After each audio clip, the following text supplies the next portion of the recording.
quem não sabe, marcar a cabeça é quando a gente faz um movimento de giro, pode ser qualquer movimento de giro, e a minha cabeça ela fica fixada em um determinado lugar, por exemplo, estou olhando para a câmera, e eu faço o meu giro e a minha cabeça bate nesse ponto, sim? Isso é bater cabeça, marcar a cabeça, né? Quando a gente marca um pontinho e eu só posso ver esse pontinho durante o giro. E aí, tudo com os dois pés no chão, fica mais tranquilo fazer isso, né? Mas quando o assunto é uma pirueta, por exemplo, aí fica mais difícil fazer esse movimento de bater cabeça. Então, hoje a gente vai entender como marcar a cabeça, como é que a gente faz para ter um bom movimento de cabeça, para depois a gente associar isso aos nossos giros, sim? Quais são os tipos de giros que a gente precisa marcar a cabeça? Todos, exatamente todos. O que muda de um para o outro? Basicamente nada. A gente sempre vai ter um ponto, mas dependendo, você sempre precisa marcar a cabeça onde você vai parar. Então, se eu vou fazer uma pirueta, por exemplo, eu começo a pirueta aqui, e se eu for terminar ela aqui, é nesse ponto que eu tenho que marcar a cabeça. Então, daqui eu giro, marquei a cabeça e terminei a pirueta exatamente aqui. Vamos supor que eu fosse fazer meia pirueta, né? Quando a gente começa a aprender pirueta, a gente começa com um pouquinho. Vamos supor que fosse fazer meia, eu tenho que marcar a cabeça lá atrás, onde eu iria parar.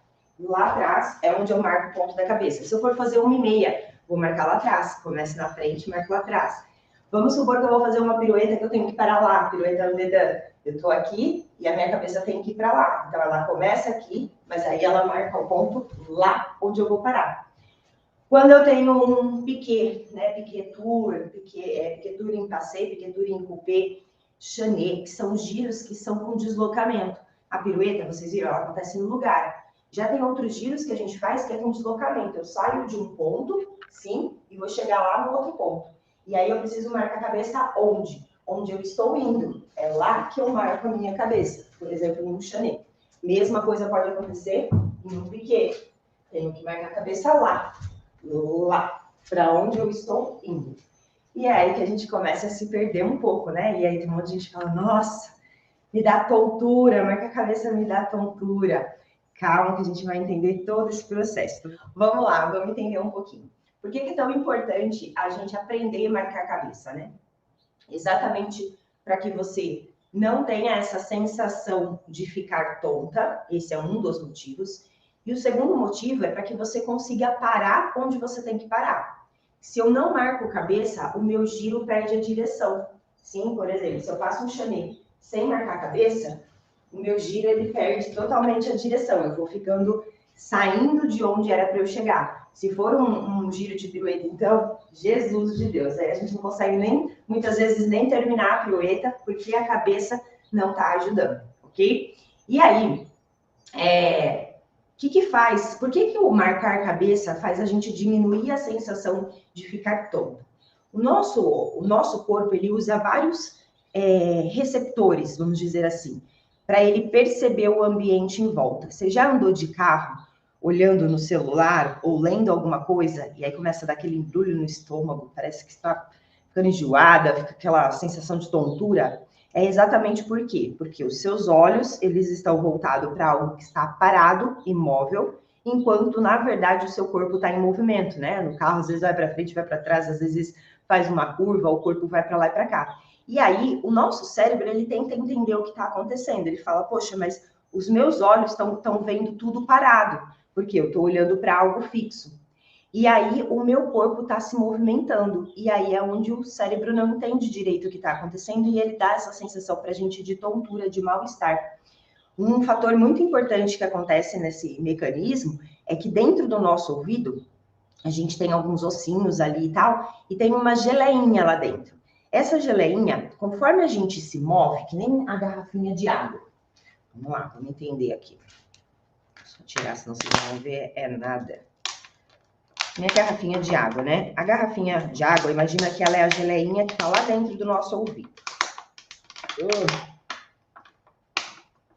Fica mais fácil você entender agora. Ó, essa daqui é a geleinha que está dentro do meu ouvido, sim? Se eu tô parada, a geleinha fica parada. Se eu começo a mexer minha cabeça, a geleinha se mexe, sim? Conforme ela mexe, ela indica para o meu cérebro que eu estou em movimento.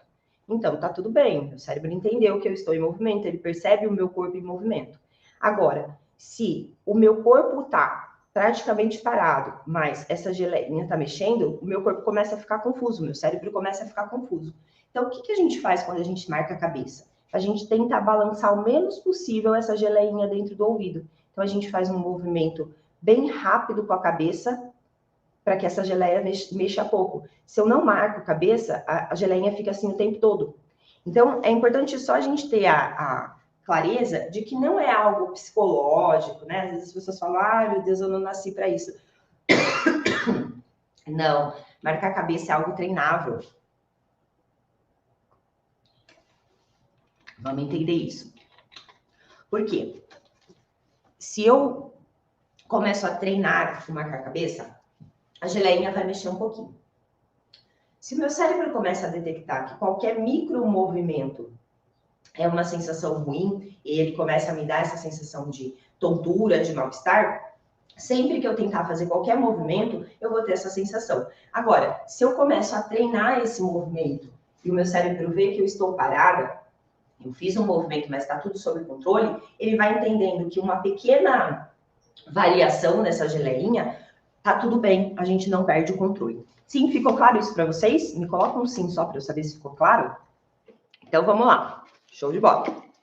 Como é que a gente faz, então, para a gente treinar isso? Primeiro, a gente vai entender o que é errado na hora de marcar a cabeça.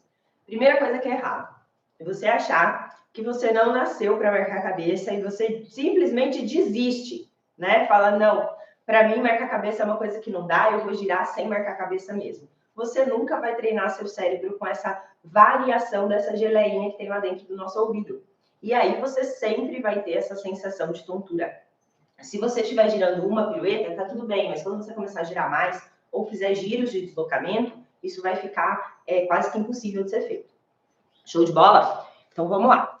Então o primeiro erro é a gente não marcar a cabeça. O segundo erro é a gente marcar a cabeça girando em bloco. O que eu quero dizer? Então eu tenho que olhar só para um ponto. Estou olhando só para um ponto e olhei só para um ponto. Só que isso aqui eu estou girando em bloco. Observe os meus ombros, ó. Ele tá indo e agora, ó, vem tudo junto, ombro e cabeça. Se você marca a cabeça trazendo o tronco e a cabeça ao mesmo tempo, você não tá usando todo o movimento de cabeça que a gente pode ter. Como que é o jeito certo da gente marcar a cabeça? Tô olhando para um pontinho, sim, e começo a girar. Repara que meus ombros estão indo, sim. Agora, a minha cabeça vai ser a última a sair desse ponto e ela tem que ser a primeira a chegar. E o meu ombro chega depois. Aqui eu não estou em bloco, aqui eu estou desassociando, sim? Então, eu desassocio o movimento da cabeça com o movimento dos ombros. Estou girando, fica a cabeça lá, e aí, ó, a cabeça chega primeiro, o meu ombro chega depois, sim?